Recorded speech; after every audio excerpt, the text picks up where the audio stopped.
Hi, welcome to the Poetry Project. I'm Kyle Dakuyan.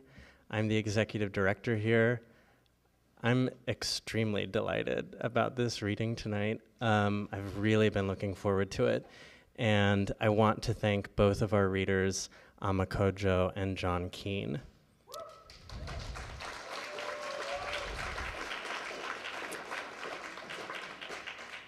I also want to thank our guest introducer, Reggie Harris. And thank you, of course, to the technicians and the volunteers and the interns and the captioner and the entire team of people who make this event and this space happen. Before we begin, I want to just remind everybody, we appreciate you keeping your masks on, keeping this space safe. I want to let you know that we have copies of our 50th anniversary issue of the Poetry Project newsletter. It's an incredible, weird, gorgeous, snarky, sincere community document. And we also have copies of both Amma's and John's amazing books for sale. And we have our beautiful new Poetry Project tote, which has an Alice Notley poem and a George Schneemann illustration on it. So much to buy. Please sell us out. Please buy and give these poets books to friends for gifts and move these poems through the world.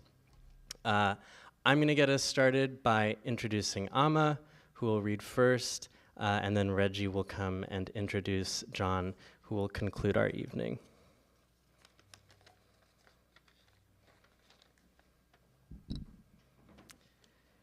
Seeing is happening. Constantly, and even without looking, without images, in sleep or in the dream, the poem is a feeling of seeing as the threshold and the action ushering self and world into one another. This traveling is where time is, or seeing is what time is, in Amma Codjoe's poems, works which draw the moments and acts of regard into feeling, embodiment, ancestry, relation, and place as all mutually constitutive. From here comes poetry so deeply and openly attentive to beauty as an unfixed quality of encounter or transformation, as present in the beholder as it is in the subject of beholding. The beautiful is associative, elements finding one another, finding ways with one another, and this braiding is sort of breath-like, oxygenating to take stock of. It follows in this vein that Codjoe's poems are frequently happening alongside works of visual art, which accumulate as cultural objects and cultural material into a constellation or lonely, but rapturously rather, and chorally one. Amma Codjoe is the author of Bluest Nude and Blood of the Air, winner of the Drinking Gourd Chapbook Poetry Prize. She's been awarded support from Bogliasco, Cave Canem, Robert Rauschenberg, and Saltonstall Foundations, as well as from Callaloo Creative Writing Workshop, Hedgebrook, Yaddo, Hawthornden, and McDowell. Her recent poems have twice appeared in The Nation, The Atlantic, and the Best American Poetry series. Among other honors, Codjoe has received fellowships from the Rona Jaffe Foundation, the National Endowment for the Arts, the Bronx Council of the Arts, the New York State Council, New York Foundation of the Arts, and the Jerome Foundation. She's been an enormous friend to poets and poetry and the community of poetry, and it's a great honor to welcome her to the Poetry Project.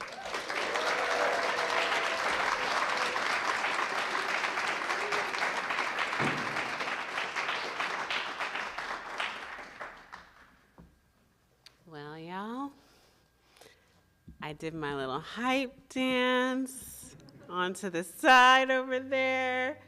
I was mesmerized by a lovely introduction I see many, many people that I actually love. Thank you so much for making space together.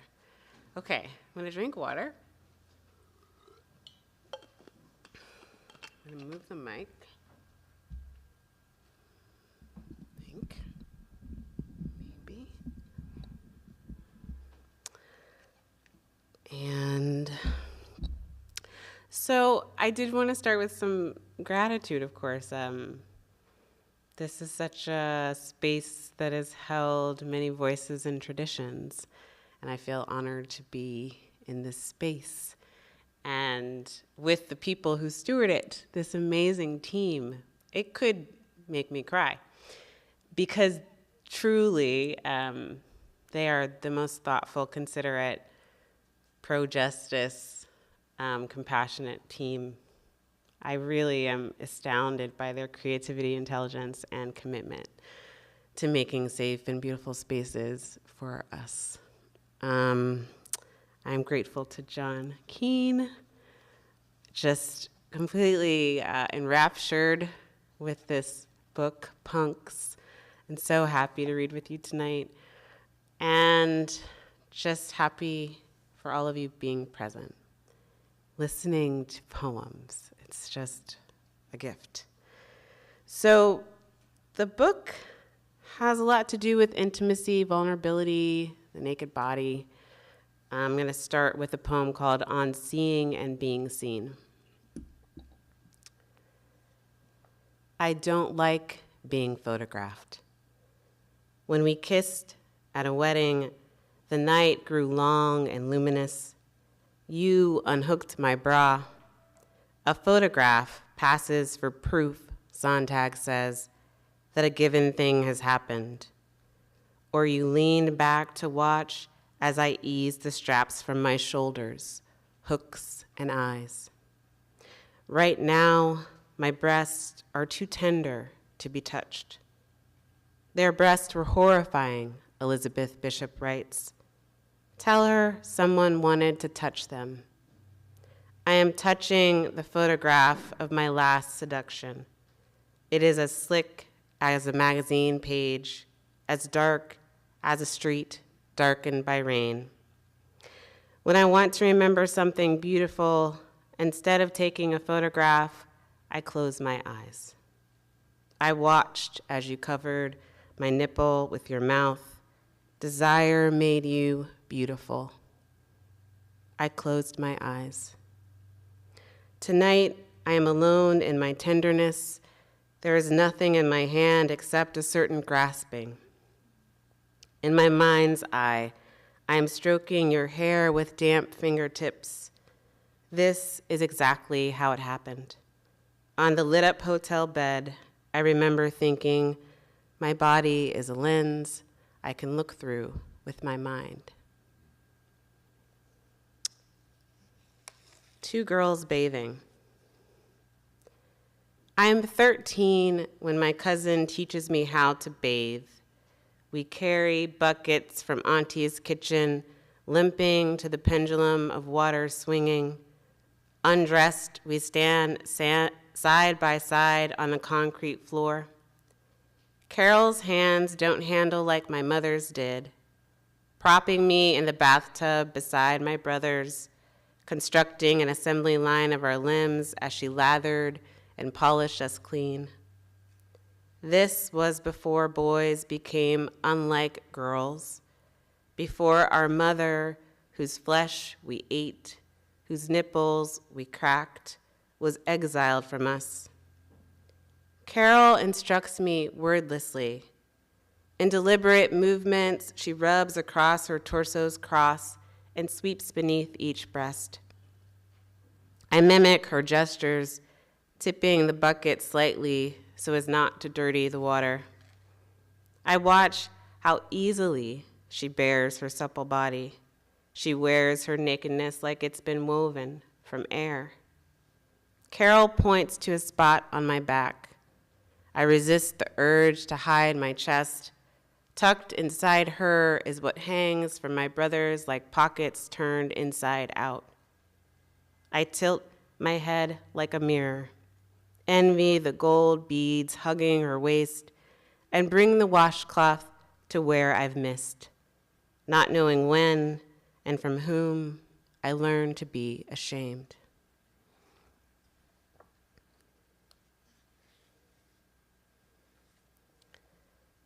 Burying seeds for Betty Shabazz, who, when they killed her husband, was carrying twin girls, not in her arms, but in an armless sea with bits of blood as food. She covered her daughters in the waters of her body. She covered her daughters in the rooms her body built, pressed against the wooden floor of the Audubon ballroom. She must have cried, as my mother did, when she stuttered, "Twins?" into the paper gown of the hospital room. The body longs for its double. Even twins stretch long their arms toward other strangers. The first time I visited a mosque, I was surprised to be separated from my father and brothers.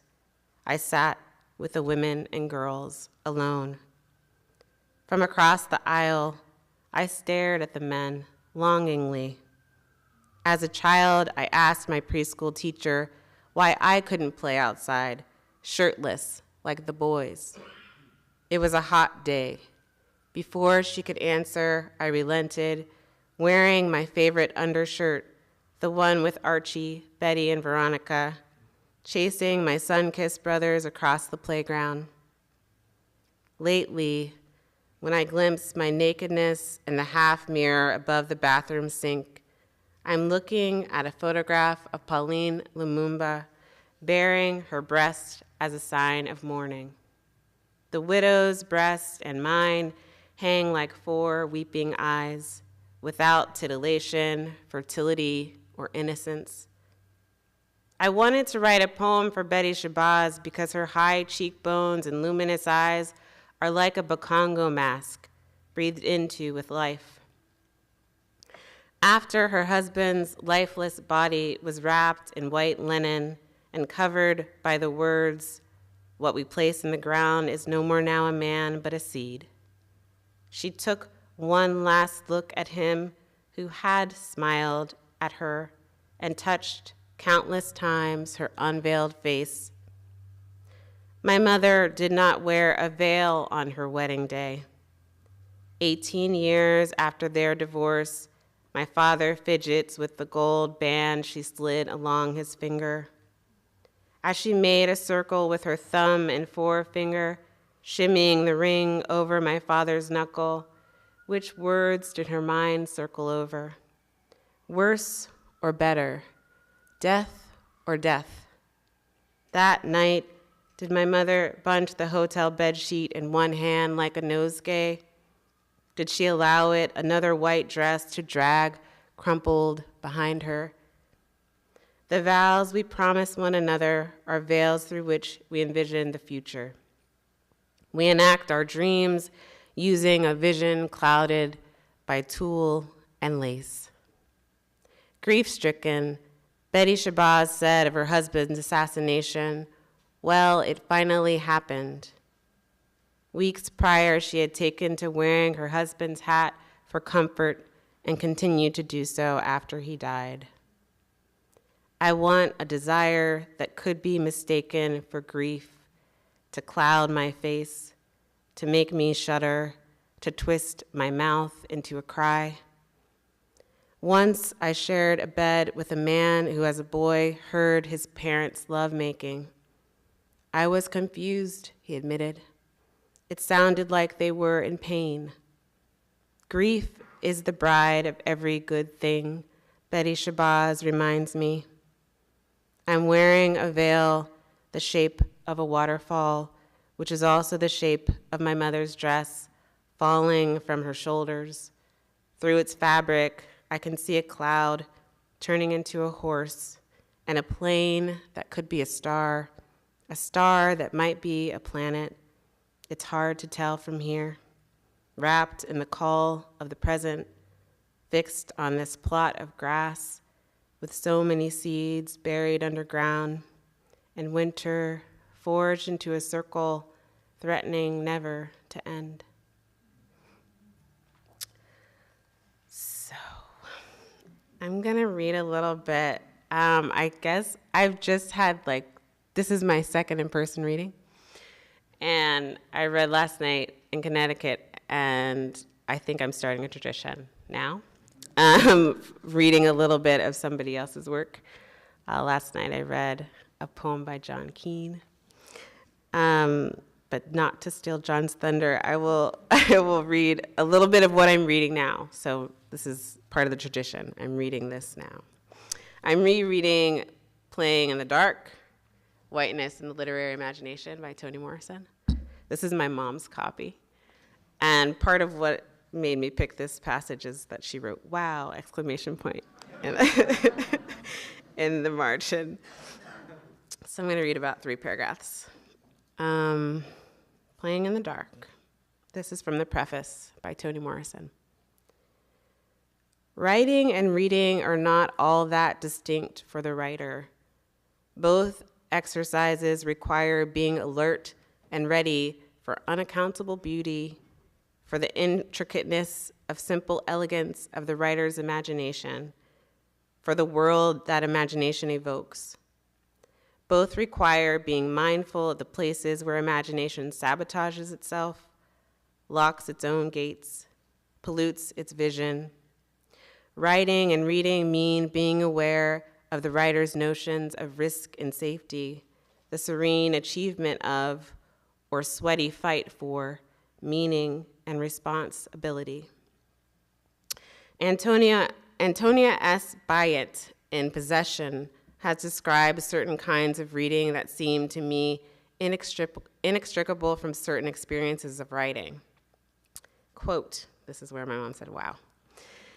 When the knowledge that we shall know the writing differently or better or satisfactorily runs ahead of any capacity to say what we know or how.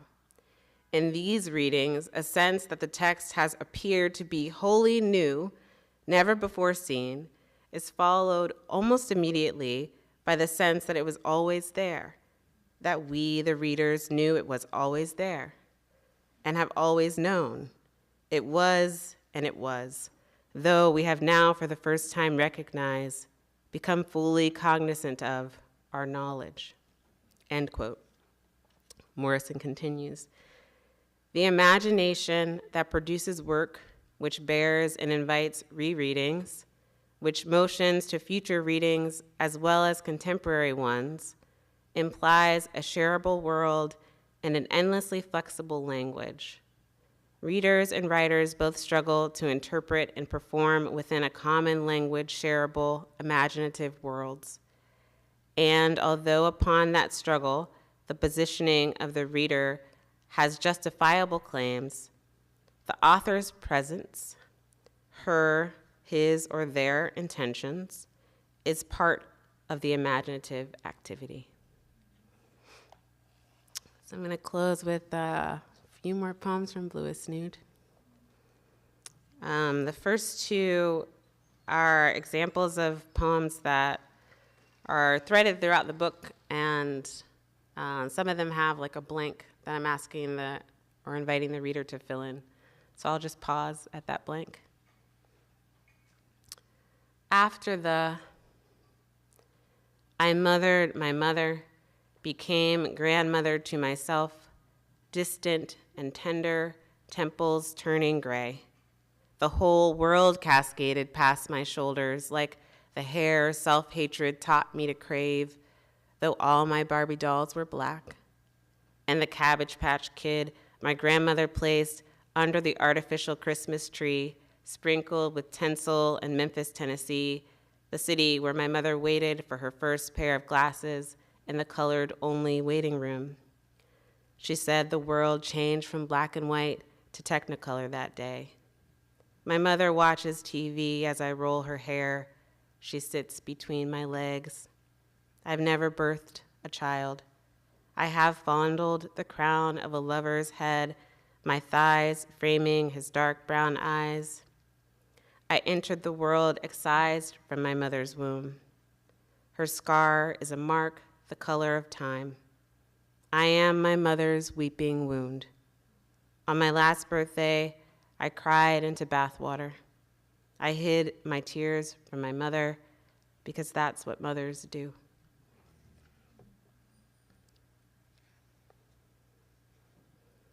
After the time turned like a mood ring. My mood changed like a thunderstruck sky.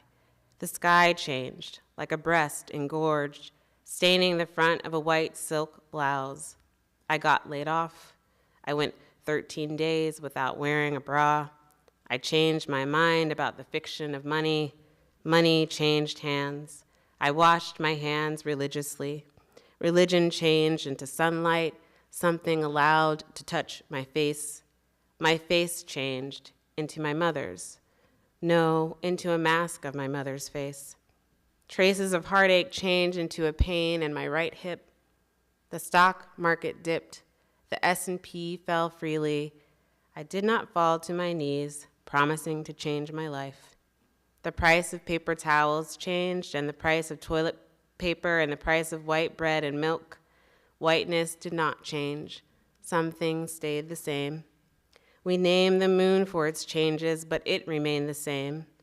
Gravity pulled at my organs like the moon's tug makes a king's tide. America's king would inevitably change and inevitably stay the same. All right, this is the last poem I'll read, and then we'll hear from Reggie and John. After a year of forgetting, now I will learn how to tie an apron and unclasp my bra from behind. I will become hard like a moss-covered rock. I'll be stiff as a nightgown, dried on the line. When the pond freezes over, I'll walk to its center and lie face up until it is May and I am floating. I'll become an anchor pitched skyward. I will steer chiseled ships, spinning fortune's splintered wheel. I will worry over damp stones. I will clean ash from the Madonna's cheek, using the wet rag of my tongue. I'll make myself shrine-like in porcelain.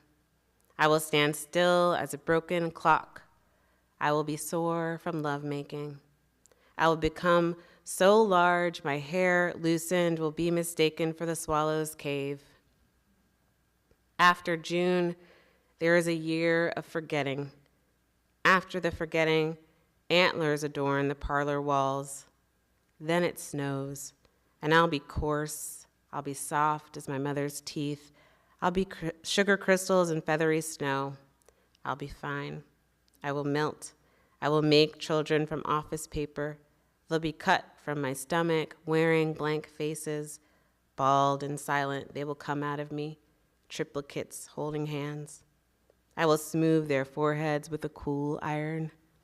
I will fold the tepid laundry, turn down the sheets, then sleepwalk along the Mississippi until it is ocean and I'm its muddy saint. I will baptize myself in silt and December. I will become a pungent earthly bulb. I'll pillar to salt. I'll remember the pain of childbirth, remember being born. Thank you.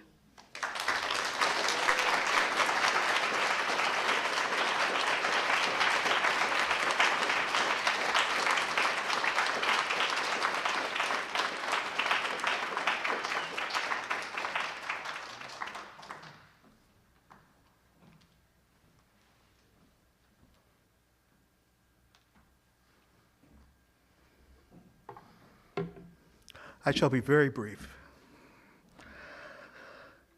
Punk's quote should inspire writers and critics to reassess what poetry collections are capable of.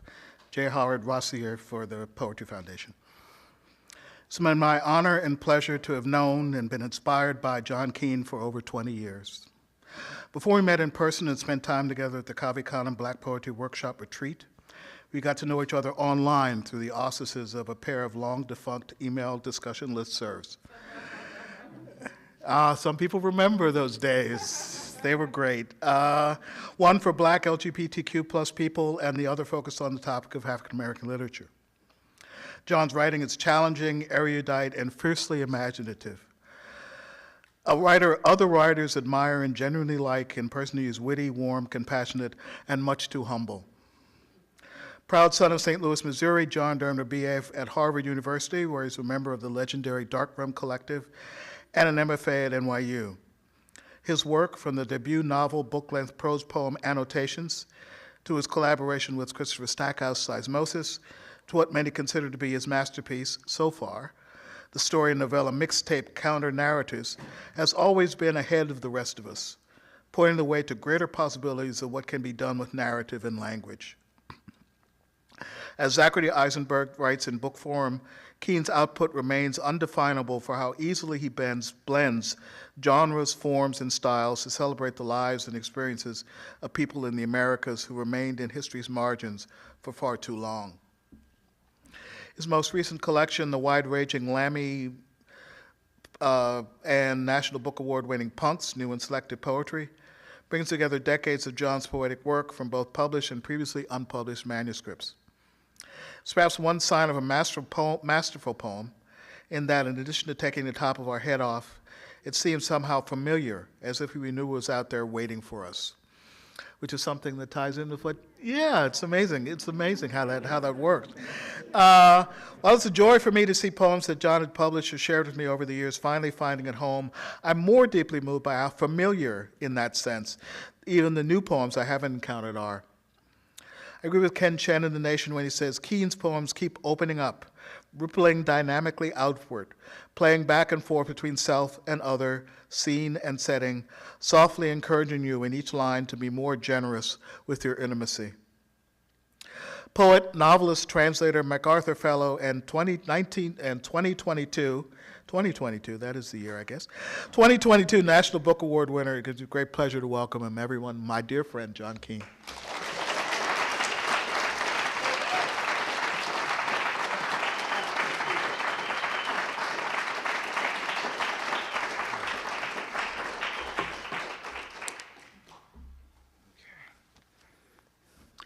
Good evening.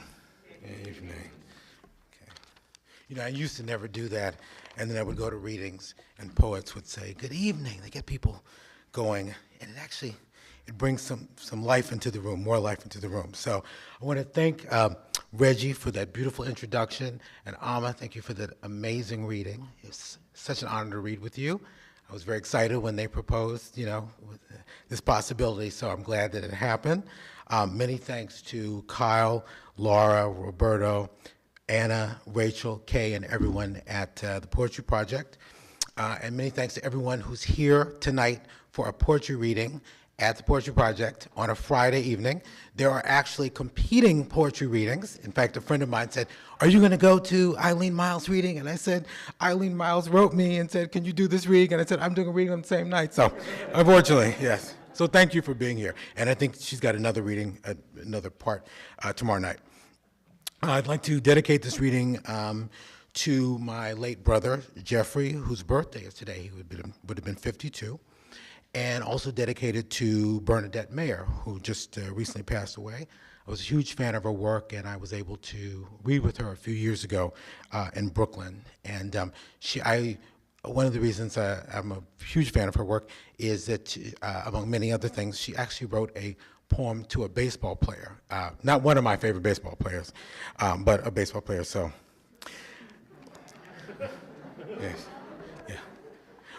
I'll just say, hers was to Carlton Fisk. I've written one to Hank Aaron and one to Jackie Robinson, but I still honor her.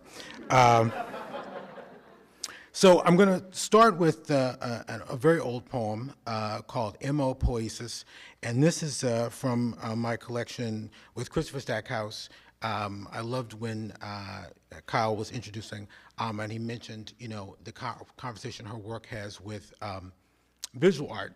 And I draw myself, but Chris is an amazing artist and also an amazing poet. And so we worked on this book, but the book actually came out of the Poetry Project. They used to have a little, one of the little online I guess, what was it, Poets and Poems or something like that? And someone who's working in the office here put his drawings and my poems together, and we didn't know about it, and then he heard about it, saw it, he was like, I don't know, and I said, this is exciting, let's do a book. And so he said, okay, we'll do a book. So we did a book.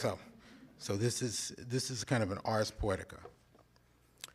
M.O. poesis, and M.O. also refers to well, modus operandi, Mo, right? But also Mindy Obadike, who's another poet I adore and whose work I feel I'm in conversation with. Mo poesis. Thinking and wondering how to stutter. Poetry. Thinking and wondering how desires armor her, how the paper and fold are positioned, yearning. In public as quiet without power or armor, the backs of her poems struck silent, stuck and lost so, or scooping up and working that out of shy and felt and separate. How do they stand? To dedicate myself to message and process after talking, do that, I didn't do that. To share poetry, share it. Little notes on the backs of her promise, opening a fierce circle of thinking up front, presenting. Things found written on the screen, on presence itself, thinking wheels, writing. The group, conceptual as art is, shit peep yet never said before, her thing, things, think. To roll, to have a roll, going all hard and reeling, paper reels and sticks in their imagination lies. All that in one place, on it, onto it, in it. Whom will I gather into these folds? Okay, let me switch gears here dramatically.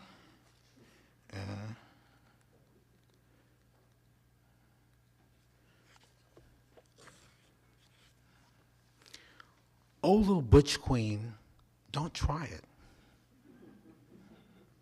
Oh, little butch queen, don't try it.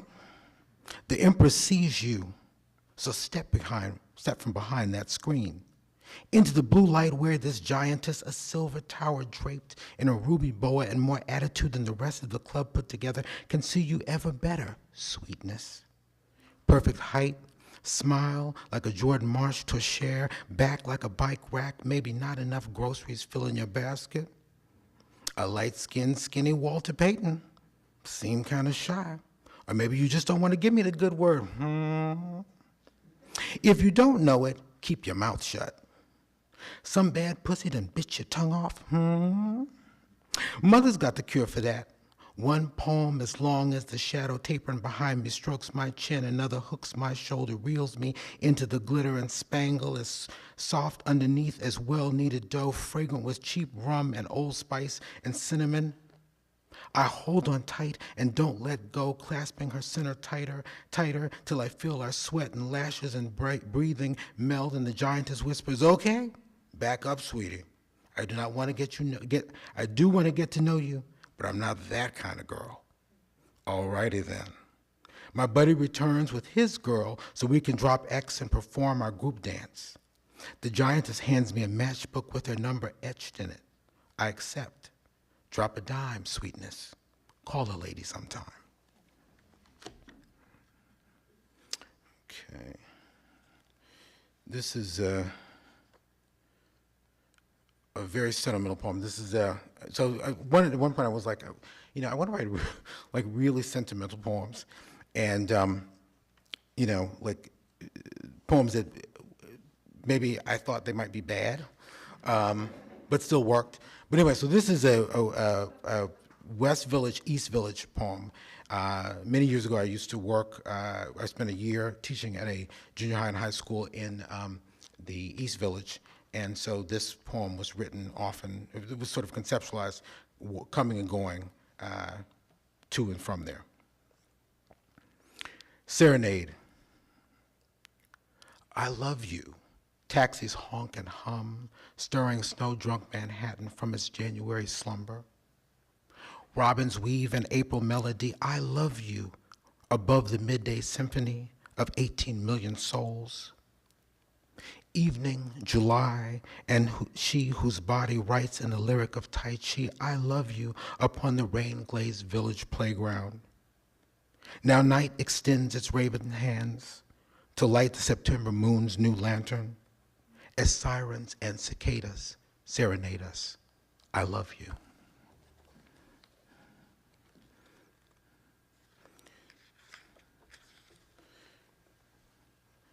A Billie Holiday poem. Postcard, Blue Solitude. Magnolia mornings framed in blue solitude, he hums, invoking Billy.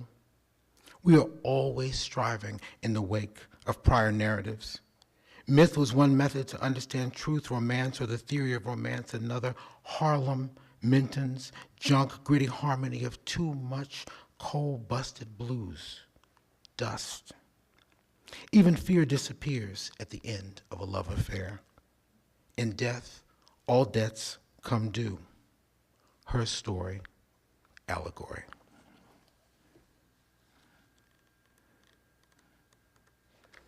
Okay. I'm trying to read poems I have not been reading of late. So this is a poem many years ago. I mentioned the Jackie Robinson poem. I sent this poem and the Jackie Robinson poem to a publication, and the woman who was the editor said, oh, we can go with the Jackie Robinson poem, but this poem, everyone thinks it's very interesting, but a little strange. So, and I will say that I mentioned a president in here, not the current president, but I feel like every single president we've had could fit this one. Okay. Winter Elegy. Suddenly those mysterious winter elegy. Suddenly those mysterious faces filling the telescreens in the waning light of the Edge City Mall. I take you glowing inside me like a candle. The darkest man exits through the back door where questions pull like shadows. What exactly then was anyone asking for? To hear the president's frail voice fading on the radio, to see desire parsed down to its constituent elements, to start cries and unbearable crackling. Ultimately, the point is to endure because after all is whispered and agreed to in the boardroom in the Union Hall, memory's aftermath shrouds us like fallout. Winter upon the water is in a white mirror in the utter infamy of it all. They are gay now and can barely see beyond their industry, needing once more the arms held in those own arms the night before snow fell, setting fire to the windowsill. Still one fears writing on the blackboard in the bills of sale. Alone I wander through gray and desolate districts. The meaning of evening evaporates like esters of the star where your tongue pierces my pelvis. Pinpoint the moment of our deliverance. At the appointed hour, someone surrenders you as if out of vengeance with an answer, but you are blind and cannot understand him. Exactly what does it mean to feel when the final verdict is rendered? What does it mean when the avenues where your absence ascends in me like nightfall?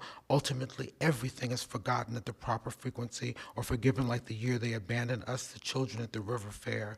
Black embers of your fingers rewriting my back. New fog hovers above the city like a gallows. So one of my editors and publishers was here earlier, and they did a wonderful thing. They allowed me to include poems that I had collaborated on with a poet, Cynthia Gray, Cindy Lore, and her parents gave the publisher and me the approval to include these in this collection. So this is one of those poems, Scatter. Scatter. Scatter your thoughts into the arms of dusk, Scatter your thoughts into the arms of dusk, if in fact this place exists. May I stand there and hiding from you, I ask too much of everything. I asked, well, go back, scatter, let's try again. Scatter your thoughts into the arms of dusk, if in fact this place exists. May I stand there and hiding from you, I ask too much. If everything has happened already between us, gathered our words and sticks, brittle strands, woven bird songs, curves, traffic sounds, and loops of flight where bright circles of children fly across the open playground. In teams of cries you speak in a song so low, I have heard in dreams between us the clock slows, time greens, watery naked, and slipping into deeper green, the unclipped honeysuckle extends fronds to trace muscles tense beneath your skin and these slow moments, I try to hold open my face as you tuck away your wound into a conversation about a day's events, the most recent senseless shooting far from here, but near as the wind on the screen or the screams the night brings to us. If we listen as from our porch, newly painted, the vista purpling with evening and laughter distant, it too on the wind that we just realize recedes. I'm going to follow Amma's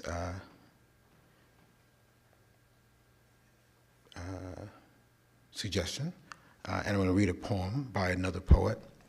And this is a poem I translated from Spanish. I love this poem. It's one of my favorite poems. It's called Mirando Fotos, and it's by the late Afro-Cuban poet Jesus Coscauce. Looking at photos. Dagmaris walking away on the beach. Asuncion, her fan, her trim dew. Gloria 2 days before dying. Roberto pointing to nothing. Idermis behind Oscar after Jorge. I so far away I almost cannot make myself out. My brother wasting a smile. My aunt as ugly as the word itself. Grandmother in her best days. Grandfather with a festive tie. My father drunk again. My mother like a distantly spilled perfume. Okay, just a few more. So this poem is called Underground. And all the poets out there know this, you probably have this experience. Well, some people are so meticulous, they never have this experience. But some of us have this experience, you write a poem and you think, oh, I've got this figured out. And you send it to somebody. So I sent this, in this case, we were colleagues. So I felt brazen enough to send it to him, to Ed Roberson, who's one of the great poets, right? And it was very kind. This and another poem, it was very kind. He said about the other poem, he said, oh, there's just one word, And he said, I'm not so sure about this one, John. Okay. So I sent it out, and it got published, and I was really proud. And I was reading it, and I was like, oh my God, what on earth did I do, So anyway, I completely rewrote this poem, and then asked the publisher if I could include this, the editor and publisher, if I could include this. And I said, do you think it works? And they said, it must be in this book. So anyway. Underground. The squealing like somebody's baby as cars invade the street. I'm listening to a song, but I can barely hear myself listening. Sirens, suddenly. The world is suffering a metabolic disorder. What are you writing about? Nothing and everything at once. The cry the wheels make as they begin to break. So many songs, like a gathering shouting. Young men scampering down the street. Crossroads. This was a song I sang often in childhood. I'm listening, but I can barely hear you. I was originally thinking about the weather. I was originally thinking about what happened. I was originally thinking about the dead, head on head. When it hits, it rends the flesh. Listen. They're gathering along the sidewalk as the gunshots go off. Writing, waiting. The ricochet pulls a tripwire in my throat. Often when I hear the cries, I wipe my eyes, but the tears keep flowing until they could fill a small bay. People screaming along the asphalt. The brother prone and groping his death in his hands. No one wants to let him die. Oh, my people, bear witness. Look, the blues sweating through the phones recording. What is the name of that song? Our nothingness, everything at once. Underground. Angels of death gliding back into their cars, wherever they disappear to. Wailing, waiting. What are you writing? Whatever lives on the other side of that horror. On the other side of this weeping is a world built of blood. One for sorrow, two for mirth. They're gathering on the pavement with drums in their hands. The rhythm that makes ghosts dance. Nothing on the channel as they start to scream. The art lies in never forgetting, waiting, exhaling. Often in the darkness we can see ourselves, scars.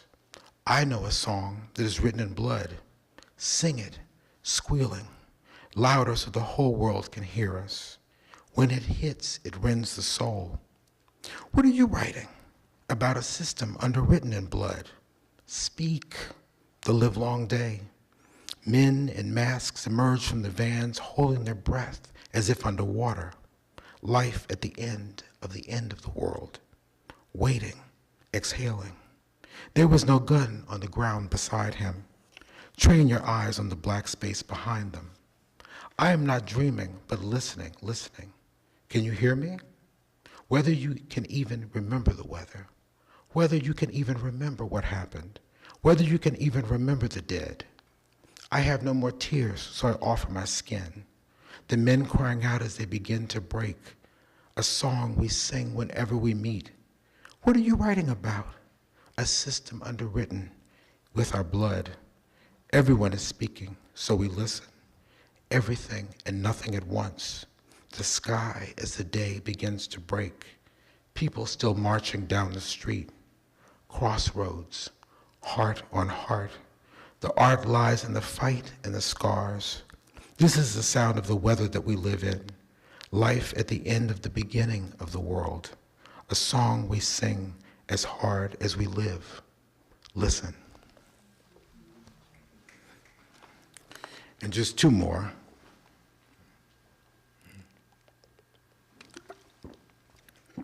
Okay, I think I can do this. So this is the title poem of this book, Punks. And it was part of a commission that Andrew Blackley invited me to participate in. I think, let me make sure I get the correct name here. For visual aids, I want to make sure that, and it appeared in not only this, but New Language Beckons Us. So we were given access to archival materials at NYU's library, and I came across this box of Martin Wong's work, and fortunately Martin Wong is now getting a lot of attention. But anyway, so I read through everything in this box, I mean, notebooks and collages, and I was just transfixed because he captures something so essential about a particular moment in New York that actually still is here, but in a very transformed way.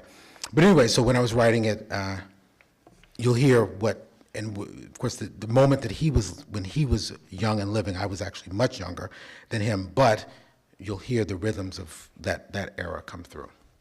Punks, after and for Martin Wong. Hypnos on the headboard, check one. Thanatos at my feet, check two. Twins, no, I'm not through yet. Got an altar to finish for a patron. Cityscapes for Eastside connoisseurs in 256 colors. Can you pick some? Holding still for a vein, just stick one. Came to New York from San Francisco game on the scion of Gentry, who owned Phoenix's first casino, not just some Chino who don't come from nowhere. Erte, Chagall, Picasso, Redon, Leger, Lawrence, Utrillo, Modigliano, Vlaminck, Renoir, Miro, Sharp Days, the places, the frenzy, the faces, the maze of the city, the pretty Ricans who embrace me, the inner spaces I'm drawing, the firemen kissing, the skateboarders flying, the streetwalkers, heroes, and comic book sheroes, and smoky brown rubber fragrance on hard dicks, the fierce animal smell of that man in Hell's Kitchen, the aroma of horse shit and sagebrush and sweat, war and the rumors of war, street oblivion, the rooftops, the bridges, the beat cops, the tunnels deep under Hudson and Clinton, Stanton and Forsyth, the body odor. I tasted big heat. We carry ghost traces of adolescence, the impatience of waiting. Who knows what we're fleeing? African temples, kids hanging, and Lady Liberty Hypnos calling out, do you hear me? Thanatos crying out, do you want it? The fast fame, the beauty, the sweet lips, the tags like dope lyrics, the beats Lloyd Sider, After Nightfall, Not Sleeping, Madonna and Patsy on vinyl, kids creeping to clubs like they're keeping work hours, the walls between First and C.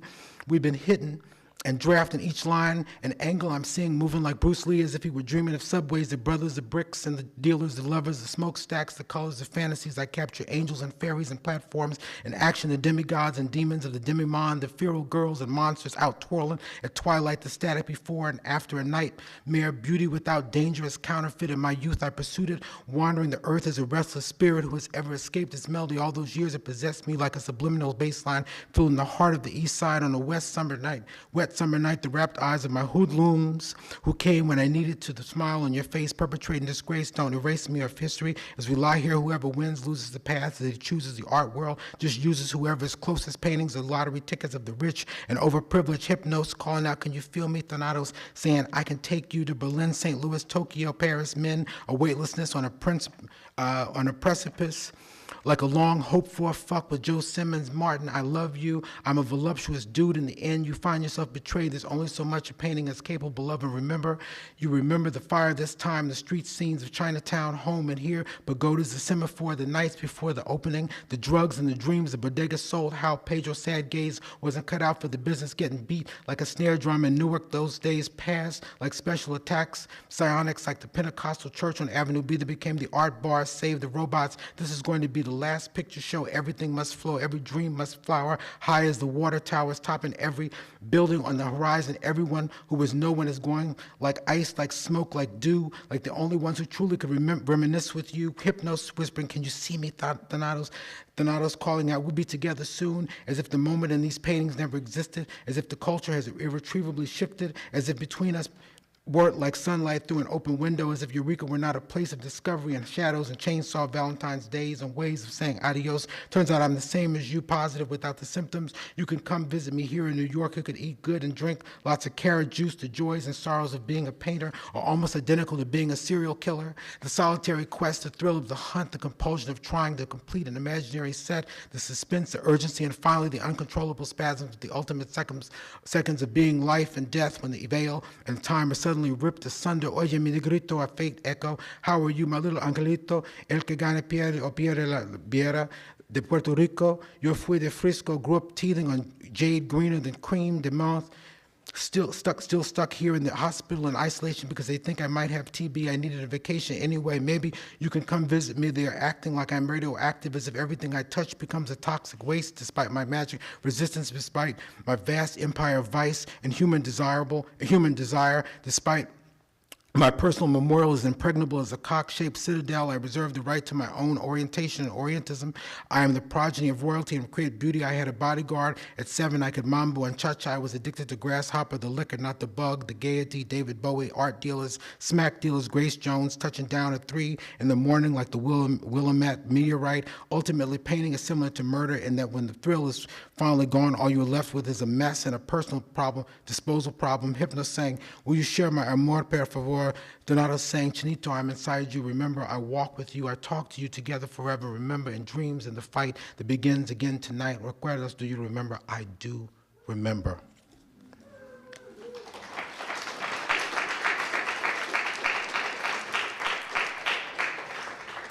And I'll end with this poem, Pulse, and this is both for the 49 murdered and 53 wounded at the Pulse nightclub in Orlando, Florida, on June 12th, 2016, and also for the people who were recently massacred and badly injured at Club Q in Colorado Springs.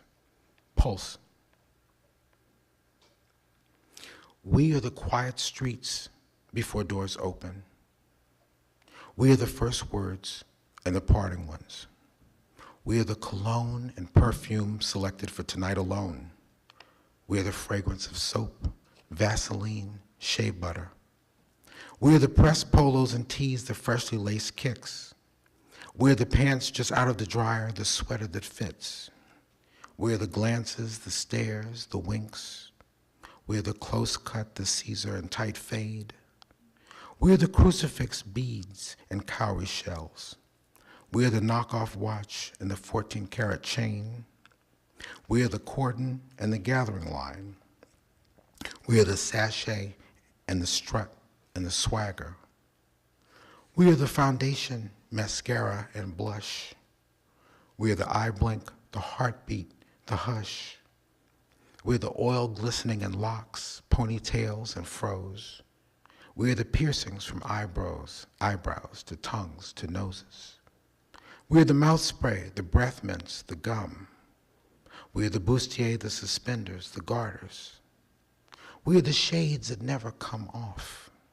We are the pocket scrap or the rolling paper packet.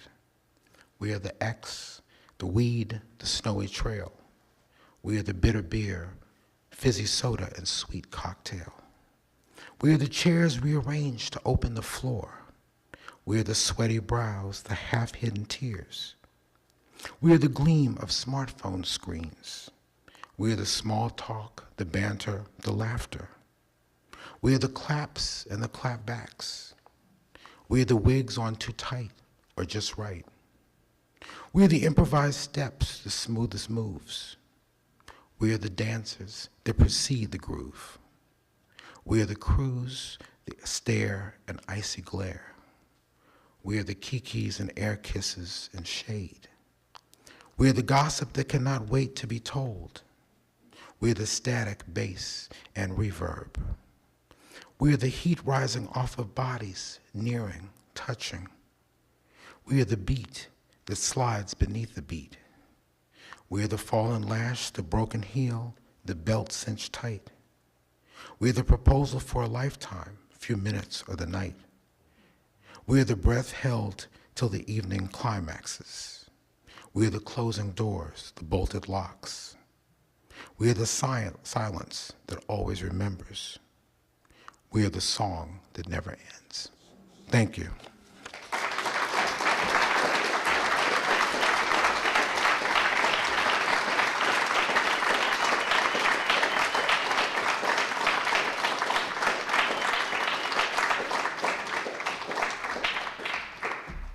Wow, what a good thing that did for my heart before the weekend. Those were two very romantic, tender, special readings, and I appreciate both of them. And I appreciate Reggie also for the wonderful introduction. Thank you all so much for being here. Our next readings are this Monday. We have an online event for the launch of the next issue of Obsidian.